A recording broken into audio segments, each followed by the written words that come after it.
My name is Selena Cross. I'm 28 years old, a senior marketing strategist at Horizon Marketing, though no one here knows my real story.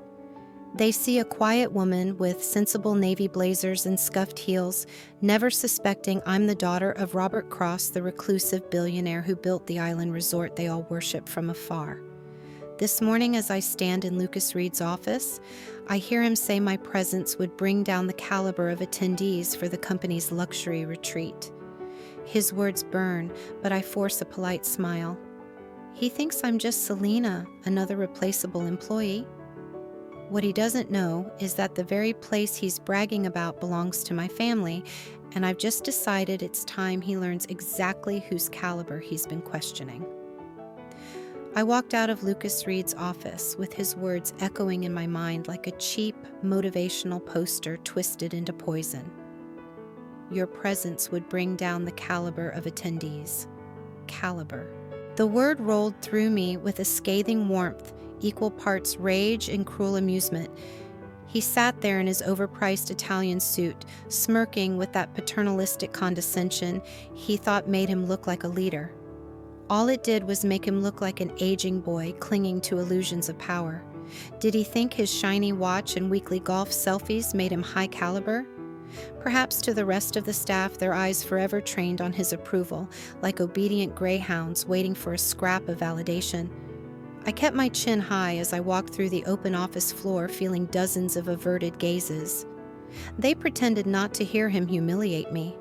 Pretended they didn't see his dismissive flick of the wrist, as if swatting away a fly. But I saw them. I saw the way relief flitted across their faces, relieved it wasn't them this time, relieved they could keep polishing their fragile egos with whispered pity. Pity for me. Selena Cross. The irony was so dense it nearly choked me. If only they knew. If only they knew that while they sat in their ergonomic plastic chairs under flickering fluorescent lights, gossiping about conference call faux pas and debating who would share rooms at the $30,000 per night presidential villa, I was the one who designed the villa's east wing terrace to catch the sunrise perfectly over the ocean. I calculated the angle myself when I was 17, sitting barefoot on that same marble ledge at dawn, sketching lines of light across vellum with salt-stiff fingers. They didn't know that when I was 14, I swam its entire private cove before breakfast, slicing through turquoise waves as if the sea itself parted for me. My hair tangled with brine and freedom while my father drank his coffee on the balcony above, nodding with silent, wordless pride. A pride I spent years clawing after long after the grave swallowed him and left only his empire in my bones. But Lucas Reed thinks my navy blazer is the height of my ambition, that my lack of red-bottom stilettos is a lack of vision. He thinks exclusion is punishment. How deliciously ignorant, because while he's busy selecting tropical shirts and practicing fake laughter for networking cocktails, I'm about to remind him that power doesn't come from tailored suits or plastic smiles. It comes from knowing the ground under his feet is mine. And the air he breathes at that resort, my family's, my legacy, my name carved into its marble foundations before his LinkedIn profile ever existed. Let him think this was a triumph. Let him lean back in his leather chair, like a king ruling over staplers and brand pitch decks, basking in the illusion that he won. Because soon enough that chair will feel like an electric chair when he learns exactly who I am. And when Carlos, the resort manager who taught me to fold linen napkins into lotus flowers when I was 10, greets me at the arrivals portico with the reverence he deserves, Lucas will watch the empire he thinks he owns crumble under the truth. Because I am not just another underpaid associate in scuffed pumps and a sensible blazer. I am Selena Cross, daughter of oceans and marble, heir to a world he cannot even fathom. A world where power isn't spoken, it's breathed. And there is nothing more savage, nothing more unstoppable than a woman underestimated for far too long. I leaned back slightly as Lucas settled into his leather chair, his eyes narrowing with that polished contempt only men like him could master. Selena, your presence would lower the caliber of attendees. His words struck like shards of glass embedding into my skin, quiet and invisible, but bleeding all the same. I watched his lips move the slight curl at the corner, the delicate enunciation of caliber, as if he were reciting scripture from the holy book of corporate superiority. His gaze flicked over my navy blazer and plain pumps with a disdain so thick it nearly suffocated me. We need polished, powerful executives at Sullivan Island Resort, not average coordinators. He lingered on average, rolling it in his mouth like cheap wine before spitting it onto the marble floor between us. And in that moment, a violent, mocking laughter erupted in my mind. Average. The word tasted so foreign it almost amused me. If only he knew. If only he understood that while he was memorizing luxury brand labels to mask the stench of his insecurity, I was memorizing the names of the island's groundskeepers and the tides that carved its coves. That I spent childhood summers folding towels in the staff laundry rooms just to feel normal for an hour before returning each night to the presidential villa, my footprints silent on marble floors my father imported from Florence. My father built that empire while Lucas was still learning which wine fork to use at investor dinners, his cheeks flushed with desperation to be liked by men exactly like himself. Lucas, with his $5,000 suit and department store cologne disguised in a designer decanter. Lucas, with his LinkedIn endorsements for strategic leadership, written by interns he never learned by name. Lucas, who thought exclusion was power and belittlement was strategy. But I didn't speak. I didn't flinch. I let him have his victory in that office thick with expensive cologne and rotting male ego, because a storm was rising behind my still eyes. Because I knew exactly how men like Lucas fell, and it was never with screaming or threats. That would give them too much dignity, too much narrative drama to clutch to their chest as consolation. No men like him fell in silence, sharpened into a blade. They fell when truth revealed itself so abruptly, so undeniably, that humiliation became irreversible and survival required exile.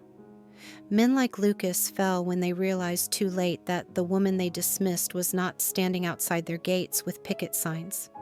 She was already inside the walls, walking the hidden tunnels her father built decades before they ever learned the phrase capital gains. So I let him savor his smug little triumph, let him believe that caliber was measured by watch brands and boardroom chairs. Because soon he would understand the real meaning of that word. When he saw my name engraved in the foundation stones of Sullivan Island Resort. When Carlos, the old general manager who taught me how to fold linen napkins into lotus flowers when I was 10, bowed to me with tears in his eyes. And in that moment, he would finally taste the bitter, ashen truth of his insignificance. Because power does not announce itself with gold cufflinks or title slides on corporate decks. Power simply stands silent and unyielding and watches lesser men bow to a woman they thought was average. And when he finally bows too, his mouth dry with terror and regret, I will smile not with kindness, not with triumph, but with the quiet, eternal certainty of a storm that knows no walls can hold it back. I stood there, spine rigid, my professional smile carved so deeply into my face it felt like a wound that might never close. Lucas's words, "You lower the caliber of the company," reverberated in my skull with each relentless heartbeat, like the cruel strike of a judge's gavel sealing my unworthiness. Inside I felt something splinter with a soundless scream. Heat flared up my neck, flooding my cheeks with humiliation, and my throat tightened around the bitter taste of iron. But I kept breathing, evenly, precisely, just as Father taught me when he held my head under water as a child, until I learned that panic only hastens drowning. I did not flinch. I did not let my eyes flicker with tears. Instead, I nodded perfectly polite, as if his words were logistical memos rather than blades driven into the softest parts of me. As I turned and walked through the open office floor, their gazes landed on my back like cold coins dropped onto a corpse. My colleagues pretended to type or check emails, their faces glowing blue with spreadsheets they weren't reading. None met my gaze. None needed to. Their silence was its own chorus of derision. I saw it in the twitch of their lips, the eager flick of their eyes as they darted to confirm that yes, Selena had fallen. That yes, even the boss thought she was unworthy. Inside me raged a storm cold and coiled like an ocean current ready to tear the hull from a ship. But I pressed my heels into the carpet with each step, feeling every pinprick bite of pain as an anchor. My father's voice roared in my memory, sharp as the salt wind that whipped across the bluffs of O'Connor Bay. Never let them see weakness, Selena. The moment they smell blood, they will tear you apart. But another memory rose up behind his voice, older, deeper, embedded in the marrow of my bones. I saw my grandmother's hands mottled with age, an ocean brine weaving palm fronds into baskets at dawn. I heard her whisper as she taught me to tie the final knot. The world will try to bury you in silence. Remember, child, silence is not always submission. Sometimes it is strategy. I reached my desk, sat down, and forced my trembling fingers to grip the mouse to scroll through pointless revisions I didn't need to make. The pain pressed against my ribs, desperate to erupt as sobs or screams or pleas. But I caged it, buried it deep where no one could reach it, because tears were weakness, and I refused to be prey. I glanced once toward Lucas's office. He was laughing with Tyler and Cassandra, his head thrown back, the gold of his watch catching the morning sun like a lighthouse beacon for fools. He didn't see me. He never really saw me, only the shadow of his assumptions, the silhouette he cast for his own narrative of effortless superiority. I wondered what he would think if he knew. If he knew that the navy blazer he scorned cost me a mere hour's consulting fee from an offshore deal he couldn't even fathom. If he knew that while he spent last summer networking at charity golf tournaments, I spent mine finalizing a controlling interest in the holding company that owns half the coastal resorts in Southeast Asia, including the one he so desperately wants to visit. Let them believe I am nothing I thought, tasting the acid of my own resolve as it burned down my throat. Let them believe I am average, invisible, harmless. Because when they discover who I truly am, when the truth blooms like bloodstains across their immaculate reputations, it will not be pity I see in their eyes. It will be fear. Fear so total, it will strip them of the fragile identities they've spent their lives polishing, and in that moment, as they tremble before the girl they once dismissed as coordinator, they will finally understand that power does not come from titles on embossed cards or tailored suits or whispered boardroom gossip. Power is older than any of their empires. It is the silent inheritance of daughters taught never to scream, the ancestral rage of women forced to smile with bleeding tongues, the quiet, unstoppable force of a storm gathering just beyond the horizon. And there is nothing sweeter, nothing more righteous than the day prey bares its teeth and reminds the world it was a predator all along. I sat in my tiny apartment that night, staring at the cracked paint on the ceiling, as though answers might emerge from its jagged lines. The radiator hissed quietly in the corner, filling the silence with a ghost breath warmth that never reached my bones. The fluorescent kitchen light flickered overhead, illuminating cheap linoleum floors and a chipped mug half filled with cold chamomile tea. My chest burned with humiliation, each inhale scraping raw against my ribs, but beneath that ache, something far older stirred a quiet, patient rage. Outside my window, Chicago pulsed with midnight life traffic, thrumming over asphalt sirens wailing in the distance, neon signs flickering like dying stars. But in here, there was only stillness. Me and the cracked paint and the memories pressing down like stone. I thought of Lucas Reed's words, "You lower the caliber of the company," echoing with each relentless heartbeat.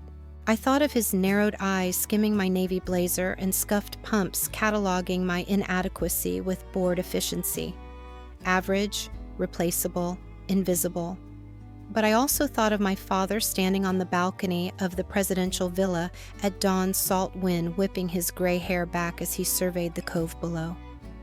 I remembered swimming alone in that cove at 14, my arms slicing through cold waves, each stroke a silent prayer. See me, know me, claim me as yours. I remembered his nod of approval when I finally emerged skin blue with chill, but refusing to shiver. Strength isn't loud, Selena, he said once when I sobbed after failing a diving certification. Strength is knowing the ocean can swallow you whole and diving in anyway. I reached for my phone with hands that no longer trembled. My reflection in the black screen showed eyes rimmed with exhaustion and rage. The world believed my worth ended at my plain navy blazer and department store perfume. Let them keep thinking so. Let them build their ivory towers on illusions of pedigree and perfect resumes. They had forgotten that storms never announce themselves until the lightning splits the sky. I typed the message to my father, each word feeling like slipping on plated armor, forged in silence. Dad, I need the presidential villa at Ocean Serenity under my name next week. Don't warn them I'm coming. Seconds ticked by before his reply lit up my screen. Understood. Anything else, I closed my eyes. In that brief moment, tears stung behind my lids, not of sorrow, not of weakness, but of release. Of remembering whose blood ran in my veins. I could almost hear his voice, deep and unwavering, echo through the empty living room like low thunder rolling across the sea. Remember who you are, Selena. We build in silence. We destroy the same way. I thought of Carlos, the general manager, who taught me to fold linen napkins into lotus flowers when I was 10, calling me Señorita Pequeña. With such gentleness, I almost believed the world could be soft. I thought of the kitchen staff who snuck me fresh conchas from the ovens at dawn. I thought of the marble plaque in the lobby engraved with my mother's name, because it was her dream to build Ocean Serenity into a sanctuary beyond money or power, a dream she never lived to see complete. I would reclaim my dignity without rage. I would stand before Lucas and every soul who saw me as lesser, not as the quiet coordinator with discount pumps, but as the silent storm that carves mountains into dust. I imagined his smug smile dissolving into stunned horror when Carlos bowed before me as his true heiress. When the front desk staff greeted me not as a guest, but as owner. When he realized the woman he dismissed as invisible held the deed to the ground beneath his designer loafers. That image alone steadied my breath. Because humiliation is a seed, and when planted in the soil of ancestral rage, it blooms into something unstoppable. Because I was raised by the ocean taught to understand its depths, how stillness can hide riptides strong enough to drag entire ships under without a single ripple breaking the surface.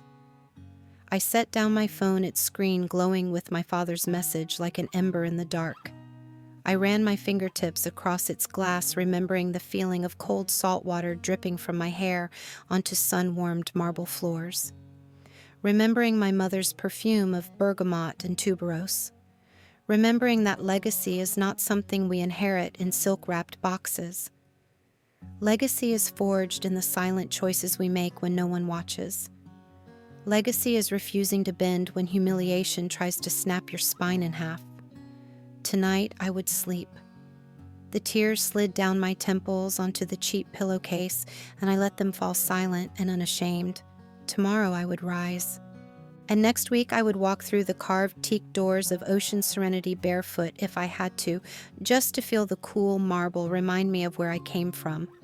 Because someday, long after Lucas Reed's name has dissolved into forgotten HR folders and unremarkable retirement announcements, the world will still speak my name. Not with pity, not with dismissal, but with a hushed reverence reserved for hurricanes, for bloodlines carved into stone, for storms that break kingdoms apart and build entire continents from wreckage.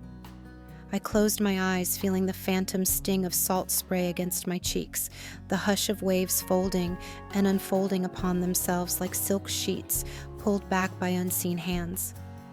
Tonight I would sleep. Tomorrow I would rise. And next week I would remind them exactly who Selena Ward truly was. I stepped off my father's private jet onto the sunlit runway, the salt-tanged breeze wrapping around me like a silent greeting from the ocean I'd known since childhood. The air here smelled of frangipani and promise. Heat shimmered off the tarmac in silvery waves, and beyond it, the turquoise sweep of the Caribbean stretched toward the horizon like a silk sheet pulled taut by unseen hands. I closed my eyes for a moment, letting the warmth seep into my bones. Feeling the jet engines quiet behind me, leaving only the hush of palms swaying and distant surf folding and unfolding upon itself in an endless hymn. For a moment, I was 10 again, running barefoot down the docks at dawn, hair tangled with salt wind, my mother's laughter floating down from the balcony where she sat with her morning tea. "Miss Selena, welcome home," Carlos said. I opened my eyes. He stood before me, posture crisp in his pressed white uniform, gold name badge gleaming against his chest. His eyes glowed warmer than the Caribbean sun as they took me in. No longer the barefoot child who danced through the kitchens, but the woman returning to claim what was always hers.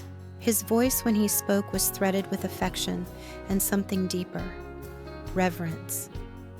"Thank you, Carlos," I said softly, feeling my voice catch around the words. "Home."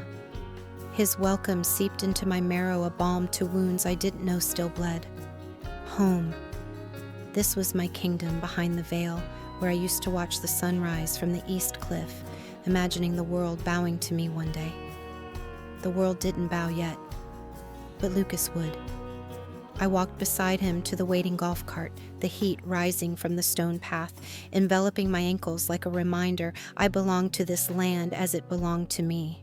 As we drove toward the main lobby, the royal palms whispered secrets above us, their long fronds casting shifting shadows across the jade koi ponds and manicured hibiscus hedges. Each turn evoked a memory. Me at 10 giggling with the pastry chef as he piped guava jam into warm pastries before guests awoke. Me at 15 rearranging a floral display at reception when no one was looking. Me at 21 standing with father and the architects mapping this very villa's renovation, feeling power bloom in my chest like a dark, fragrant orchid. Now each memory wove itself around me like invisible armor. Every wave crashing against the volcanic cliffs whispered my name. Every sea almond tree bent in the breeze to acknowledge my bloodline. This was a legacy built not on LinkedIn endorsements or hollow conference calls, but on the quiet might of empire, brick by brick, tide by tide, name by name. When we arrived at the entrance pavilion, the Horizon marketing team had just disembarked from their commercial ferry transfer. They clustered near the carved teak doors, chattering eagerly in their pressed linen resort-wear sunglasses, perched atop carefully styled hair, oblivious to the thunderstorm I carried in my chest. From behind a latticework screen of Balinese teak, I watched them. Lucas Reed stood at the center, gesturing expansively as he spoke, his laugh bright and hollow. He wore an unbuttoned floral linen shirt over tailored shorts, no tie today, attempting effortless luxury. But I saw the cheap cologne clinging to his skin, smelled it beneath the hibiscus perfume of the breeze. I saw the tension in his jaw, the quick dart of his eyes as he scanned the entrance for staff to impress. Men like him always believed presence was a performance. They never understood it was lineage written in silence. Carlos stepped forward onto the welcome mat, his polished shoes silent against the teak boards. He folded his hands behind his back, chin lifted with dignified grandeur as he addressed the group. "Welcome to Sullivan Island Resort," he announced, his voice carrying across the pavilion with measured warmth and power. "Today we have a special welcome awaiting you." I inhaled deeply, feeling the rhythm of the waves crash against the lava rocks beyond the lobby. Their thunder echoed my heartbeat. The team clapped politely, murmuring approval, eyes darting to catch Lucas's reaction. His smirk widened. He thought this was for him, for them. I stepped out from behind the screen. My shoes clicked once against the wood, a quiet sound, yet it cut through the chatter like a blade slicing silk. Heads turned. Silence fell. The breeze lifted my hair from my shoulders, sending strands fluttering like black banners of war. Carlos turned to me and bowed deeply. "Miss Selena Ward," he said, his voice trembling with an emotion he quickly mastered. "Your villa is prepared. The entire team is honored by your return." I let the silence stretch, savoring it as power pooled in my lungs, warm and heavy. Lucas's smile faltered, confusion flickering across his features like a glitch in his polished facade. His gaze traveled from my plain navy dress to Carlos's bowed head to the staff lined along the welcome path with eyes lowered in deference. He opened his mouth, then closed it again. In that instant, as the golden light poured across the marble forecourt, illuminating the carved plaque bearing my family name, I saw it, the crumbling of his illusions. His confusion curdled into dawning horror, because in this place he was just another guest, another transient suit soon to be forgotten, and me, I was the sea beneath his yacht, the mountain beneath his villa, the name etched into granite at the highest cliff. Today, Lucas Reed would learn that some seas are too deep to measure, and some women too powerful to dismiss. I lifted my chin and let the island breeze kiss my cheeks. The faint taste of salt on my lips felt like victory, and as Carlos gestured for me to step forward, I walked past Lucas without a glance, each footfall a silent declaration, "I am home." And this empire remembers its queen. I watched Lucas Reed's face as Carlos spoke my name to the assembled staff and Horizon team. Silence fell around us like a velvet shroud, heavy and suffocating. For a fleeting moment, his expression remained frozen in that smug smirk he wore like cheap cologne. Then I saw it, the tremor in his jaw, the precise tightening of his throat as he swallowed nothing, the microsecond it took for recognition to ignite behind his eyes like a fuse catching flame. His gaze flicked to Carlos, to the bowed housekeepers lined along the marble foyer, to the carved plaque above the reception archway, bearing the words, "Ward Family Trust, Ocean Serenity Holdings." I saw understanding bloom across his face, ugly and uncontained. His pupils constricted. His lips parted, but no words emerged. His tongue flicked out to wet them, the way a cornered animal tastes the air for an escape it already knows doesn't exist. The other Horizon associates shuffled uncomfortably, eyes darting between us, sensing a shift they couldn't name. I felt their confusion like a current brushing my ankles, irrelevant compared to the thunder in my chest. But Lucas felt it. Oh, he felt every atom of it pressed down upon him with crushing gravity, the realization that his universe had inverted itself in a single breath. He tried to laugh, a brittle, too high sound that cracked mid-breath. "Selena, well, this is unexpected." I tilted my head slightly, studying him the way one studies a dying insect twitching on its back. "Unexpected?" I asked softly. My voice was gentle, almost curious, and that softness made him flinch as though I'd raised my hand to strike. "I suppose it would be. After all, it's difficult to see what lies beneath you when you spend your life looking down." Color rose up his neck in blotchy waves, pooling at his temples in a flush so dark it nearly purpled. His mouth opened again, working around words he could no longer command. I saw humiliation curdle into panic, then into desperate, feral calculation. His eyes darted to the staff, still bowing their heads to the Horizon team, gaping at him with open-mouthed astonishment, and back to me. I saw the frantic flicker in his gaze. How do I recover? How do I bow without bowing? But there was no script for this. No carefully curated anecdote or gracious pivot to salvage dignity when the woman you dismissed as unworthy stood before you revealed as the true heir to the empire you worshipped. Carlos stepped forward smoothly, the crisp pleats of his trousers whispering against polished loafers. "Miss Ward," he said, voice warm with reverence, "your villa is prepared. The executive chef awaits your approval for tomorrow's tasting menu, and Mr. Valdez has confirmed your sunrise horse ride along the East Cliffs." "Thank you, Carlos," I replied, my voice low-threaded with memory and victory. I felt the island breeze lift my hair off my shoulders like a benediction. I turned to Lucas one last time before walking away. His gaze met mine, and in it I saw his world collapsing inward, a dying star choking on its own gravity. I saw his terror blooming behind his eyes, dark and frantic, the realization dawning in him with savage clarity. He had never held any power here. His empire of smirks and titles was nothing but driftwood floating on an ocean that belonged to me. "Miss Ward," he croaked, his voice ragged and desperate. I didn't know. "I please understand it was only business I finished for him." My smile was soft, almost tender. "Yes, it always is." He flinched as if slapped, his shoulders hunching inward. I saw his hands tremble, the trembling he would later blame on heat stroke or dehydration, anything but the truth. That power had shifted in a breath, and it would never again be his. As I turned to follow Carlos, I let my gaze sweep past the Horizon team. Some dropped their eyes in shame, others watched me with something new blooming in their expressions. Awe, fear, worship, the trinity of recognition that builds and destroys empires. The golf cart waited under a grove of frangipani trees, their blossoms littering the stone path like offerings. I stepped into the cart, feeling the soft gave of the leather seat beneath me, feeling the villa rising in the distance like a promise kept. Lucas still stood rooted where I left him, shoulders slumped, mouth slack. The staff dispersed around him like water flowing around a stone, offering no comfort, only polite distance.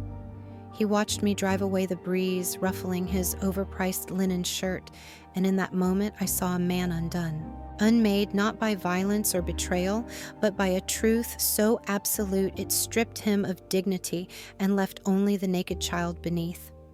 I closed my eyes as Carlos drove me through the flowering hibiscus arches. The air smelled of sea salt and plumeria, warm and honey-sweet. Beneath the peaceful perfume, my blood roared with quiet triumph, because this was not rage, this was not vengeance.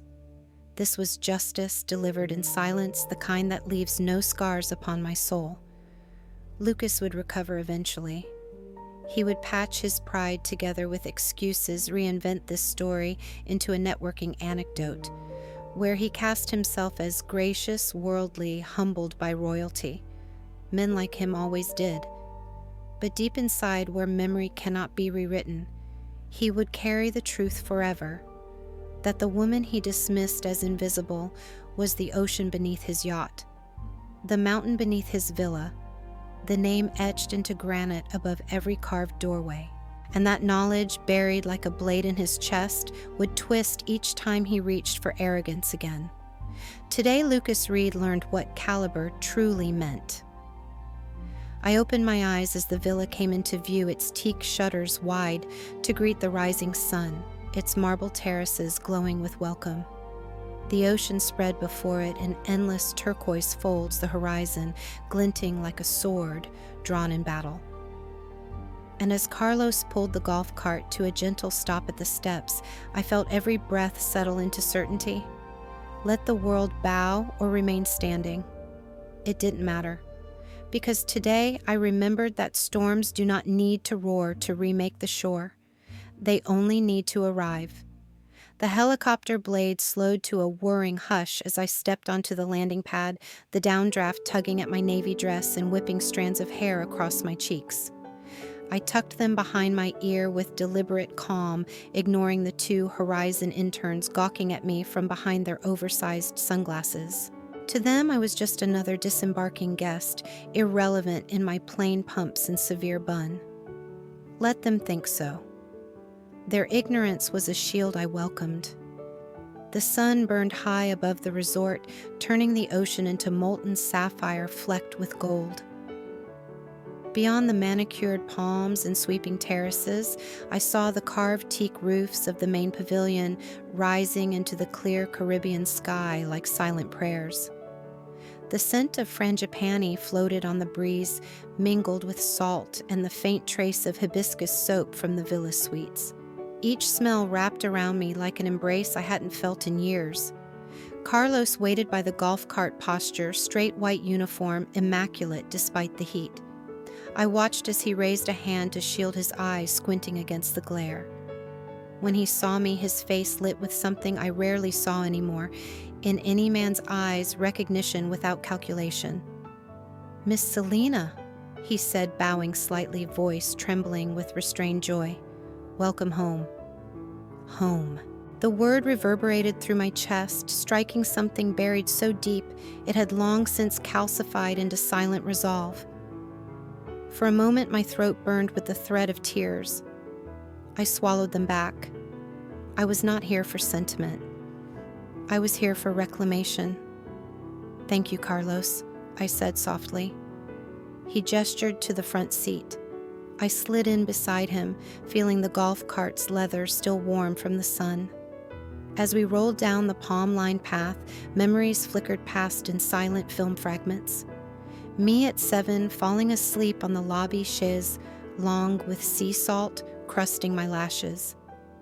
Me at 16, hunched over renovation schematics on the villa balcony, while my father smoked Cohiba cigars in the twilight. Me at 20, standing at my mother's grave on the East Cliff, promising her I would protect what she built. The cart passed koi ponds where orange and ivory fish darted beneath lotus leaves. Housekeepers in sage green uniforms bowed as we drove by, some casting curious glances my way, others lowering their gazes with quiet reverence. The golf cart turned toward the grand entrance pavilion, its carved stone pillars etched with generations of my family's crest, the stylized wave encircling an unfurled lotus. As Carlos slowed to a stop, I saw them. The Horizon marketing team stood clustered near the teak welcome archway, their matching linen uniforms, crisp eyes darting around with forced sophistication. And at the center stood Lucas Reed, arms, folded chin tilted in performance arrogance. Even from here, I saw the sweat blooming through the thin linen at his back, though his face remained composed in its practiced smugness. His voice drifted faintly across the courtyard as he spoke to Cassandra, something about luxury brand integrations and maintaining brand exclusivity. I felt no anger, no burning rage or vindictive thrill, only a cool, settling calm, as if the sea breeze itself had woven into my bones. Because Lucas Reed was nothing but flotsam drifting atop waters he could never fathom.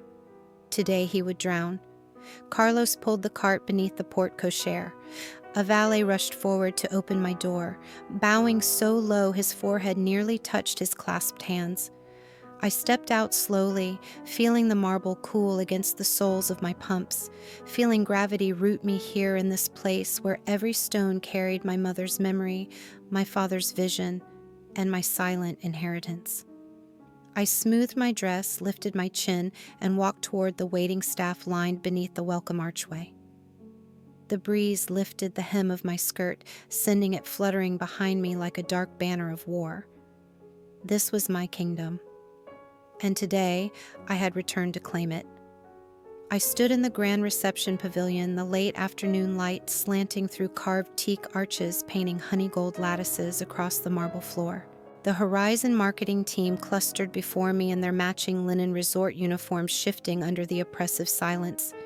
Somewhere beyond the arches, the ocean breathed against the cliffs, a low hush like a giant sleeping with one eye open. Carlos handed me the room assignment portfolio bound in cream leather embossed with the ocean serenity crest. Its weight felt cool and familiar in my hands, like slipping into the hilt of a blade forged for my grip alone. The staff waited in silent rows behind me, heads bowed, uniforms immaculate.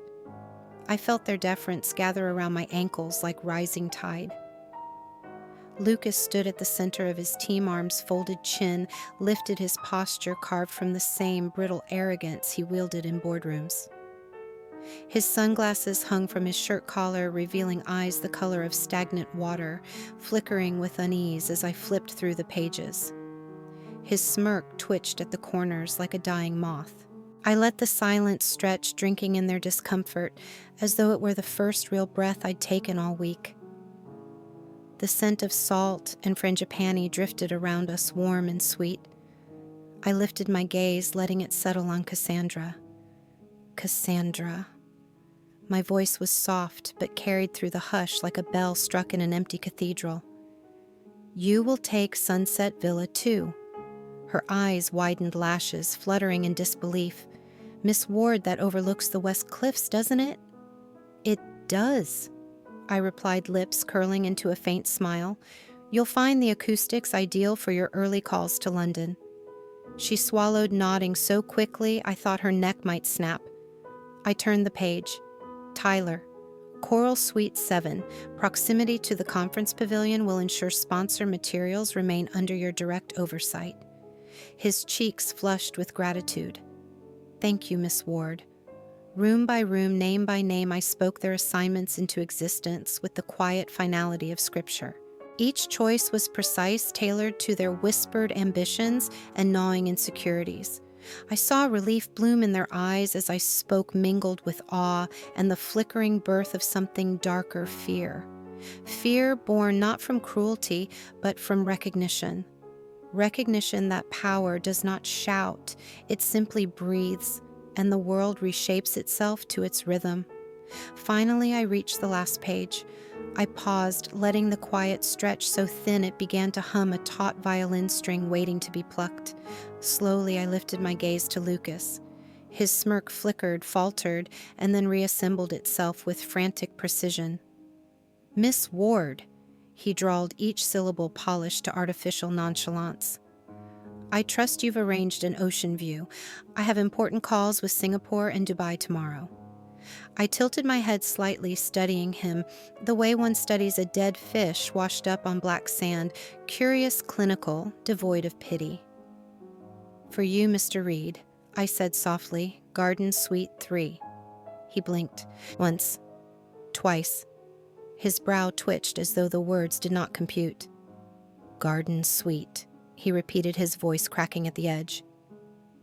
Isn't that on the ground floor, yes? I kept my tone gentle, almost sympathetic.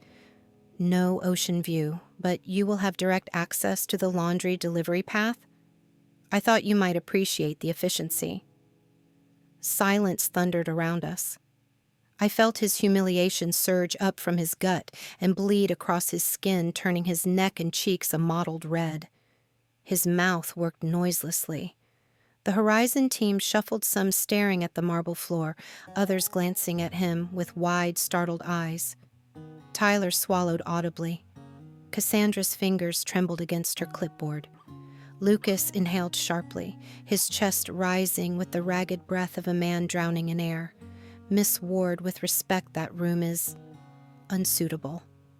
I lead this division. Optics matter. I let my smile curve wider, sweet and savage all at once. Oh, I agree. Optics do matter. His gaze darted around, searching for a lifeline. Finding none. The staff remained still as stone, their eyes lowered. Carlos watched him with bland courtesy, offering no rescue. I closed the portfolio with deliberate slowness, the soft leather snicking shut like the final note of a requiem. Please ensure Mr. Reed's luggage is delivered promptly. I said to Carlos, my voice calm as moonlit sea. Of course, Miss Ward, he replied, bowing low. I stepped forward, each click of my pumps against marble, echoing with quiet finality. As I passed Lucas, I felt his gaze burn into me, hot, desperate, humiliated. I paused for a single heartbeat, letting the silence between us coil tighter. Welcome to ocean serenity, I murmured so softly only he could hear. I do hope your stay exceeds expectations. The breeze followed me into the grand pavilion like an obedient shadow curling around my ankles and tugging at the hem of my navy dress. I walked slowly, each step echoing across the marble floor in crisp, deliberate rhythm. Above me, carved teak arches rose into the vaulted ceiling, their intricate lotus motifs catching the last gold threads of sunlight streaming in from the western cliffs. Frangipani petals littered the path, pale and bruised where the wind had torn them free. As I passed, the staff lined along the welcome hall bowed their heads in silent reverence. Housekeepers in sage green uniforms, bellboys with pressed white gloves, guest liaisons with orchid pins at their collars all lowered their gaze as I moved among them. But their eyes flickered up when they thought I couldn't see. I felt their gazes brush against me like fingertips full of questions and quiet awe. To them I was both familiar and foreign. Selena Ward, the little girl who once hid behind reception desks eating mango candies from Carlos's secret stash. Selena Ward, the teenager who corrected lobby flower arrangements before galas without ever being asked. Now I had returned draped not in childish mischief or youthful striving, but in something far heavier, far more immutable ownership. I paused before the arched entrance to the main reception hall. The Horizon team waited beyond their linen uniforms pristine, their faces flushed from the ferry ride. They milled beneath the chandelier of cascading Capiz shells, laughing too loudly, gesturing too broadly, performing importance for one another like parading peacocks. But their voices dimmed as I approached. Lucas Reed stood at their center, his posture carved from studied confidence, arms, folded weight, shifted back onto his heels to appear relaxed. I saw the flicker of confusion when Carlos stepped aside to let me pass first. I felt his eyes move over me, cataloging each detail. Navy dress, simple pumps, severe bun. Dismissing what he saw as harmless, ordinary. If only he understood. If only he knew that every carved panel in this hall bore my mother's initials in hidden monogram. That the black marble reception desk had been quarried from the mountain ridge behind our eastern cliffs, polished for weeks until it reflected the sunrise like obsidian glass. That I once slept beneath it at age 9 after a typhoon evacuation drill curled against the cool stone, feeling safer there than anywhere else in the world. If only he knew that this place was not a hotel to me. It was my blood made stone, my mother's dreams made tangible, my father's empire made immortal, and if he could not see it now, he would see it soon enough. Carlos cleared his throat softly, bringing me back from the hush of memory.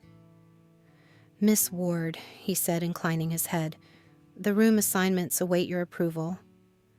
I let out a slow breath, tasting salt on the back of my tongue. The ocean roared beyond the pavilion walls, low and ceaseless, like the memory of a god too ancient to silence. I turned to Carlos and nodded, once feeling my spine straighten with an ease I had never felt in boardrooms or litigation prep suites. Here I did not have to posture or perform. Here power was my inheritance, quiet and absolute. I stepped forward, feeling the hush ripple outward as I approached the Horizon team. Their chatter fell away into brittle silence. Cassandra's eyes widened, darting from Carlos to me, sensing something she could not name. Tyler swallowed his Adam's apple, bobbing nervously. And Lucas tilted his head with a small, patronizing smile, as if preparing to greet a guest liaison or junior event manager. His ignorance burned so brightly I could almost taste its heat on my lips. I took the leather-bound portfolio from Carlos's outstretched hands. Its weight settled against my palms like a blade finally returned to its sheath. Slowly, deliberately, I flipped it open to the first page, feeling their anticipation tighten the air like a bowstring drawn to breaking. And in that silence, as I prepared to speak, I felt a small secret smile curve through my chest. Because they thought I was here to serve them. They thought this was their kingdom to conquer. They had no idea that they were merely guests in a realm where I was both queen and storm. I felt their eyes on me as Carlos handed back the room assignment portfolio, their gazes flickering like dying candle flames in a draft. The Horizon team stood frozen beneath the chandelier, its cascading Capiz shells catching late afternoon light and scattering it across their pale, stunned faces. For a long, suspended moment, no one spoke. The only sounds were the hush of ocean breeze, stirring the carved teak screens and the soft lap of waves against the pier beyond the pavilion. It was as if the entire island had paused to witness their awakening. Cassandra was the first to find her voice. "Miss Ward," she said softly, her lips forming the words with cautious reverence. Her eyes widened as she spoke my name in its full weight for the first time, as though tasting something forbidden on her tongue. We didn't realize." I turned my gaze to her, letting silence stretch taut between us before inclining my head slightly in acknowledgement. I saw her swallow her shoulders curling inward with an instinctive deference she could not mask. Tyler shifted beside her, rubbing a trembling hand down his linen slacks' eyes, darting from my face to the polished marble floor and back again, as though looking at me too long burned. Lucas, however, remained silent. His posture had collapsed inward arms, no longer folded hands now shoved deep into his pockets, shoulders hunched. His eyes flickered with a feral, trapped panic. I saw shame bloom across his skin in mottled crimson patches crawling up his neck to stain his ears. The humiliation was almost too pure to watch. I let my gaze sweep over the rest of the Minterns clutching their branded tote bags to their chests, junior managers with parted lips and wide, stunned eyes. Some looked afraid, others awed. But beneath both emotions lay something far deeper and far older recognition. Recognition that power does not always come wearing gold cufflinks or carrying embossed business cards. Sometimes it stands before them dressed in navy crepe and scuffed pumps spine straight, as carved marble gaze steady as the horizon. Miss Ward Tyler said, his voice trembling, "We're honored. Truly. If there's anything we can do to support." I tilted my head slightly, cutting him off with a look so calm it almost felt gentle. "Thank you, Tyler. I trust you will all conduct yourselves with the professionalism your company's reputation demands." A ripple of shame passed through them, so visible it was almost physical. I saw it in the droop of shoulders and the flush that stained Cassandra's cheekbones, in the way the intern's eyes darted down as if remembering every whispered judgment they'd spoken about the average coordinator back in the glass towers of Chicago. They saw me now. Not as the silent assistant behind conference calls, not as the woman they never bothered to include in post-meeting drinks, not as the one Lucas dismissed with flicks of his wrist and patronizing half smiles. They saw the truth that my silence had never been submission. It had been strategy. That each polite nod, each efficient email, each unreturned slight had been another brick laid in the fortress of my patience. And now they stood before its gates, blinking in the harsh golden light of their own insignificance. Miss Ward Cassandra whispered, voice breaking on my name. "Why didn't you ever say anything?" I met her gaze, and for the first time I let them see it, the storm beneath. The stillness, the fathomless ocean of inheritance and rage and promise that shaped the contours of my soul. Because true power, I said, softly never needs to announce itself. They said nothing after that. They only watched as Carlos gestured for me to follow him toward the presidential villa, my heels clicking against marble in slow, deliberate rhythm. As I walked away, I felt their eyes on my back no longer indifferent or dismissive, but sharpened with something that trembled between worship and terror. I did not turn around. I did not need to. Because today they awakened to the oldest truth in the world. Some thrones are built in plain sight, others are carved in silence, and the woman who rules from silence is the one they will never again dare to underestimate. I requested the meeting be held at dawn, just as the first pale fingers of light stretched across the horizon. The island was hushed in that hour, before guests woke the ocean, whispering against volcanic cliffs and palm shadows trembling across stone paths. Carlos arranged for Lucas to be escorted to the teak pavilion overlooking the East Cove, the place my mother used to sit with her morning jasmine tea, watching the sun ignite the sea into molten gold. I arrived before him. I wanted him to walk in and see me already seated at the carved mahogany table, back straight coffee steaming beside my folded hands.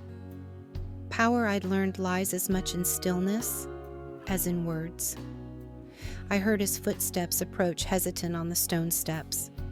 When he entered the pavilion, the breeze caught the hem of his linen shirt and set it fluttering behind him like a tattered surrender flag. "Miss Ward," he said, voice hoarse from sleep or dread, I couldn't tell. "You wanted to see me." I gestured to the seat across from mine. "Sit." He hesitated for half a breath before obeying. His movements were stiff, mechanical. His eyes flicked to the horizon, then down to his folded hands in his lap. The silence stretched between us, filled only by the rhythm of waves crashing far below. Finally, I spoke. "Tell me, Lucas, do you know why you're here?" He cleared his throat, still staring at his hands. "I assume it's about yesterday. About the room assignment." "Miss Ward, I assure you I intended no. This is not about your room?" I interrupted, my tone calm and precise. "This is about your leadership, your words, your assumptions." He flinched, his knuckles whitening around each other. "I don't understand." I leaned back, slightly studying him, the way one studies an outdated portrait in an ancestral hall, curious, detached, mildly disappointed.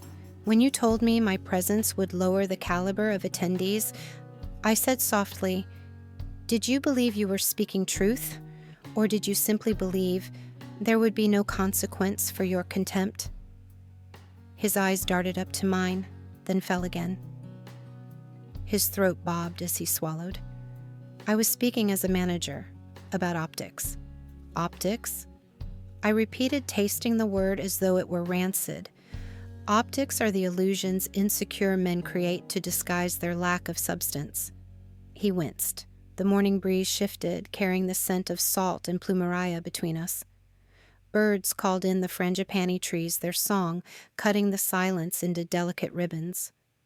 I've reviewed Horizon's HR training modules. I continued, lifting the slim leather portfolio beside me. "Your sensitivity and inclusion protocols are superficial at best.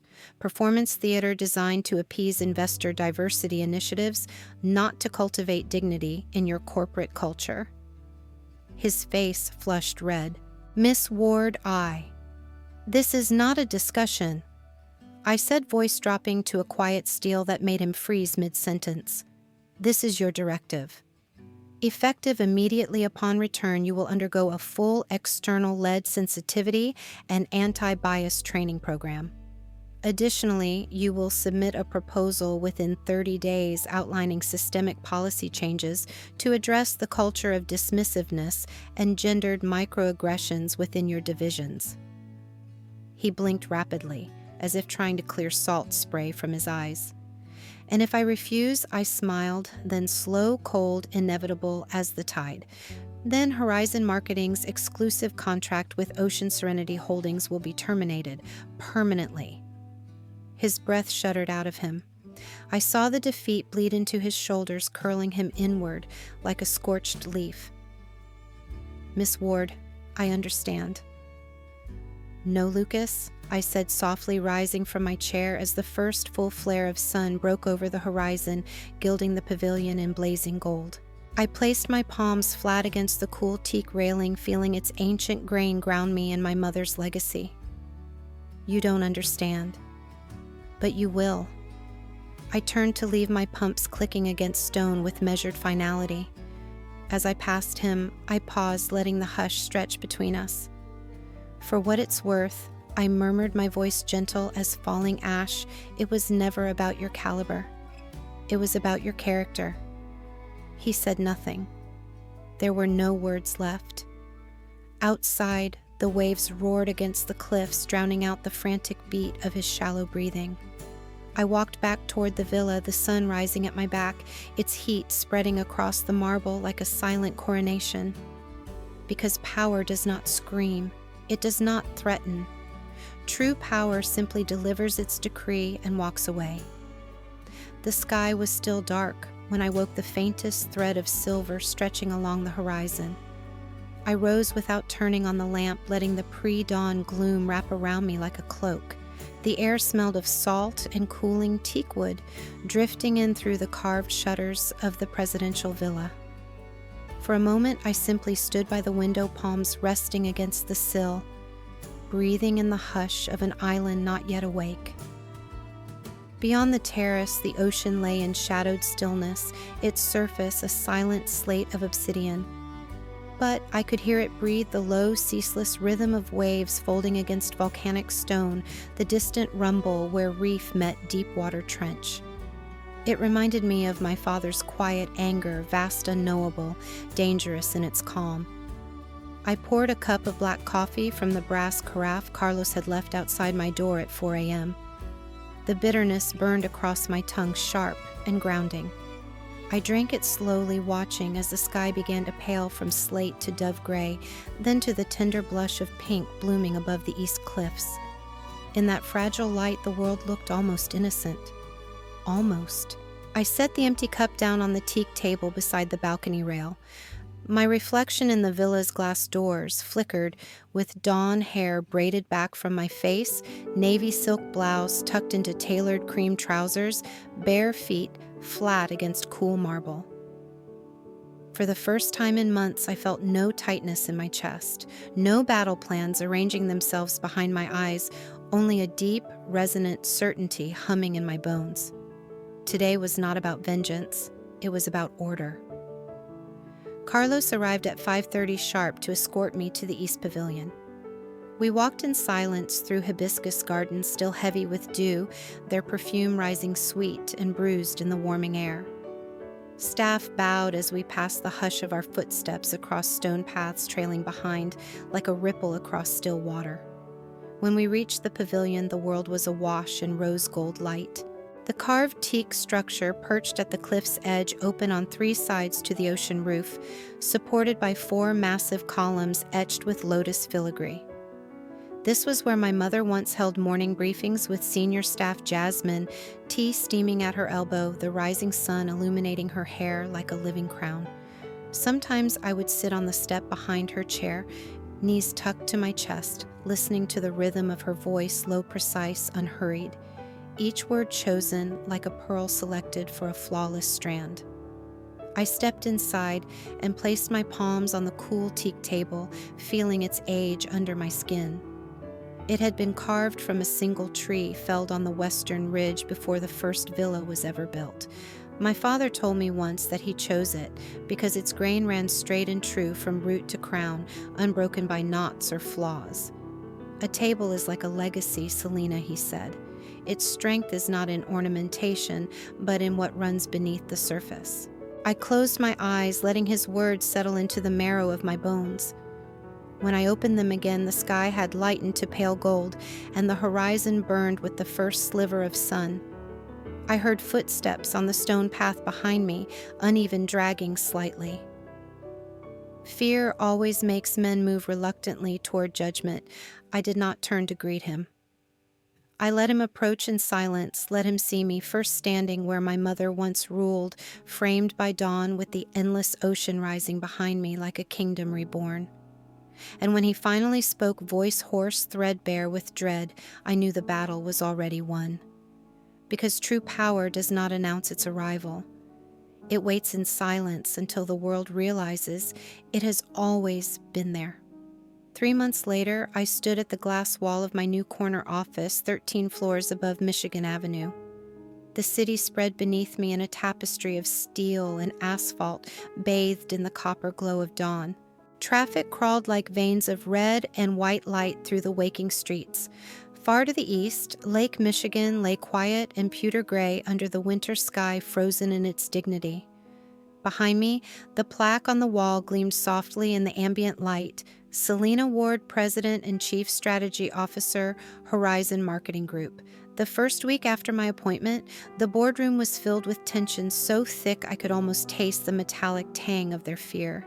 Lucas sat silent at those meetings, eyes trained on his legal pad, scribbling notes he never shared. He submitted his resignation on the 12th day, citing misalignment of leadership philosophies. I accepted without comment. There was nothing left between us worth words.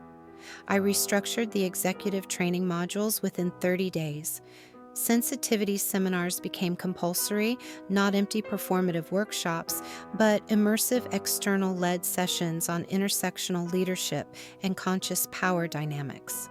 Promotion pathways were rewritten to remove the silent, rotting gatekeeping that had chained competent women and first-generation executives beneath glass ceilings polished so bright they blinded them to their own limits. By month 2, turnover had dropped 18%.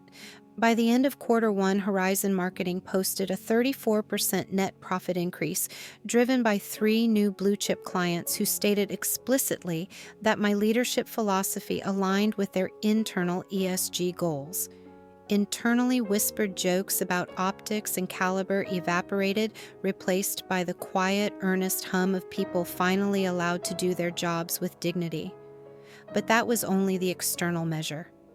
The true victory lay in smaller moments, in Cassandra, who once shook handing me room assignments, now standing in my office doorway with a strategy pitch she'd worked on until midnight, eyes alight with fierce conviction. In Tyler, who volunteered to lead the Outreach Division's DEI Council, his voice trembling at first, but growing stronger with every proposal. In the interns who no longer darted past the executive suite with their heads down, but walked tall, knowing someone at the top remembered what it felt like to be invisible. One evening, long after the last meeting ended and the city outside was glowing with evening neon, I sat alone in my office. The room smelled faintly of bergamot from the candle flickering on the credenza, the flame's reflection dancing in the glass. I closed my laptop and leaned back in my chair, letting exhaustion settle into my bones. But beneath it lay something warmer, steadier, peace. I thought of my mother then, of the morning she sat in the East Pavilion with her jasmine tea, the ocean gilded before her, instructing staff with her calm, unyielding grace. I imagined her watching me now, hair swept back in that severe chignon she always wore, eyes soft with pride she never spoke aloud. And for the first time, I allowed myself to whisper into the quiet, I kept my promise, me. I rebuilt it. I rebuilt us. Outside snow began to drift against the window, each flake dissolving on impact, leaving only brief ghosts of their passing. I watched them fall, my reflection superimposed over the city lights. Navy suit, dark hair, pinned back gold name plaque glowing behind my shoulder. I looked powerful. Because I was powerful, but more than that, for the first time, I looked free. Because this was the secret, no one ever taught me power means nothing if it is wielded only for yourself. True power rebuilds the world, so no one else has to bleed the way you once did. And as the snow thickened and the city fell into hush, I let my eyes close, my breath deep, and my hands rest quiet on my lap. Because tonight I did not need to conquer anything. Tonight I simply sat upon the throne I built with my own 2 hands and allowed myself to rest. Late afternoon sunlight streamed through the floor-to-ceiling windows of my office, gilding the brass and dark wood fixtures. Beyond the glass, the ocean stretched out in endless blue folds, its surface rippling with a breeze I could almost feel from here, salty, warm, and promising. Waves crashed against the distant reef in a silent rhythm like a giant heart beating beneath the world. I sat behind my mahogany desk, fingers clasped under my chin, watching the horizon with a peace so deep it felt carved from bone. The plaque on the wall behind me caught the light Selena Ward, President and Chief Strategy Officer, Horizon Marketing Group. The title glowed softly modest but absolute. Just as I had intended, my phone rang once. I let it vibrate against the polished wood, watching its silent dance, feeling no rush to pick it up. But then the name flashed across the screen, Father. For a moment, I just stared at it, feeling the memories bubble through deep water. His voice coaching me on negotiation tactics when I was 8, correcting my posture at dinner parties, teaching me how to hold my breath underwater until panic turned to discipline. His praise ration like rations to a starving soldier. His disappointment a silent knife always at my throat. I inhaled slowly, tasting the salt in my throat. Then I answered, "Selena." His voice still carried the unspoken expectation of obedience, the subtle swirling tension that demanded submission with every syllable. "Father," I answered, keeping my tone neutral, calm, untouchable.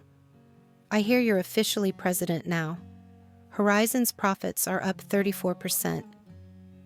I could almost hear the curl of his lips around the words, the reluctant acceptance he wielded like a weapon. "I trust you remember where your loyalties lie." I let the silence bloom between us, vast and endless, like the sea outside the window. My gaze drifted across the water to the horizon, burning with the fading light of day, and for the first time I felt no chains tightening around my chest. "Thank you for calling," I said softly, "but my loyalties, Father, have never been with you." He took a sharp breath, but before he could answer, I ended the call. The phone screen went dark in my palm, leaving only my reflection staring back at me. Dark eyes, still lips, calm hair, pulled back in an elegant knot. A woman made of storms and dawns. A woman who no longer needs permission to exist. Outside, the sun touched the edge of the world, setting the ocean ablaze with liquid gold. Seagulls circled the sky, their cries sharp and triumphant in the fading light. I closed my eyes and let the silence settle around me.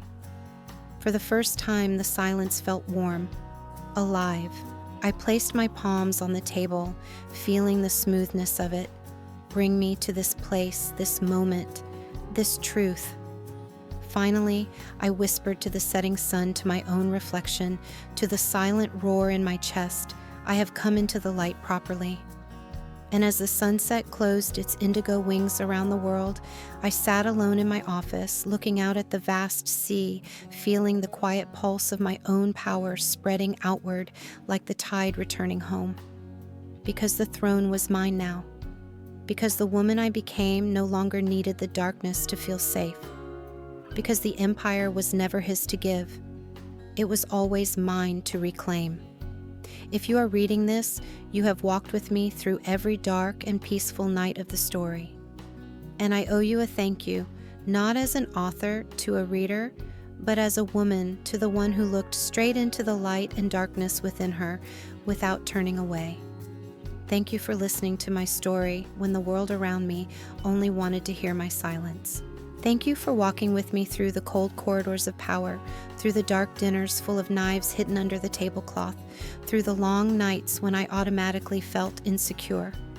Thank you for watching me fall and rise again, not with glory, but with the most peaceful peace. Maybe you will forget my name. Maybe someday you will read another story. But I hope when the lights go out and the night truly returns, you will remember one thing. Please note that you also carry within you a light that no one can steal, that you don't have to have enough to move on, and that sometimes your silence is the most powerful voice. I'm Selena Ward. It took me a long time to come out, and I believe you can too.